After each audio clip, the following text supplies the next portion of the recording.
The athlete suffered facial and body burns back in September from what he described as an explosion during a bonfire. David Njoku is speaking out after recovering from what a doctor called probably the most painful burn you can have. The NFL player, who suffered facial and body burns after an at-home bonfire this fall, spoke about his injuries in a new video shared to the Cleveland Browns social media channels. In the clip, which showed the extent of his burns to his face and hands, the 27-year-old tight end explained that the late September incident took place during a weekly Friday night bonfire, where he plays music, meditates and relaxes. "I ran out of my normal lighter fluid that I used to soak the wood, so I used this other one. It was a spray instead of one that you pour," Njoku said, explaining that the lighter fluid was still in the air after he sprayed the wood. "So when I lit it up, it just exploded. I saw the fire come from my wrist and just blow up in my face. I didn't really feel the pain because it just happened so fast," he continued.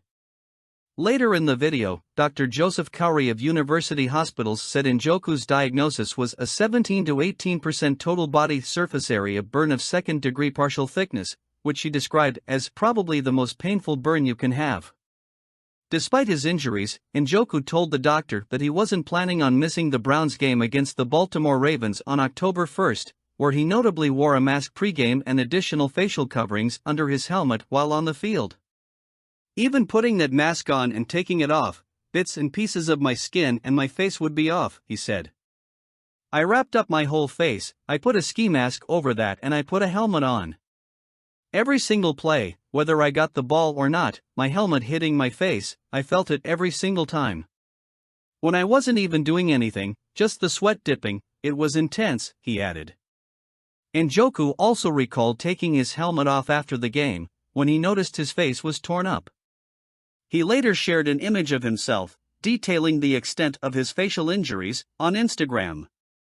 "It was so many DMs and messages from burn victims that are scared to show their face," Njoku said, explaining that the post made them feel a little better about themselves. "Things happen, mistakes happen, and you gotta just put your best foot forward," he explained. Njoku has since pushed to raise money for the American Burn Association, ABA, selling t-shirts as part of a limited edition with Stand merch line.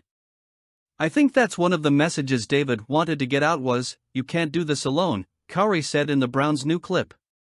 "So that's why he's into the ABA and he's donating because it's a very, very difficult road to recover from."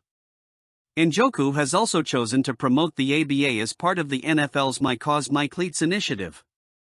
At the end of the clip, he held up a pair of custom cleats reading, "The flesh is weak. It really is," he said of the quote. "Your mindset, your mentality is everything. The body will follow the mind at the end of the day. So whatever your mind tells your body to do, it will do no matter what. So I really took that to heart."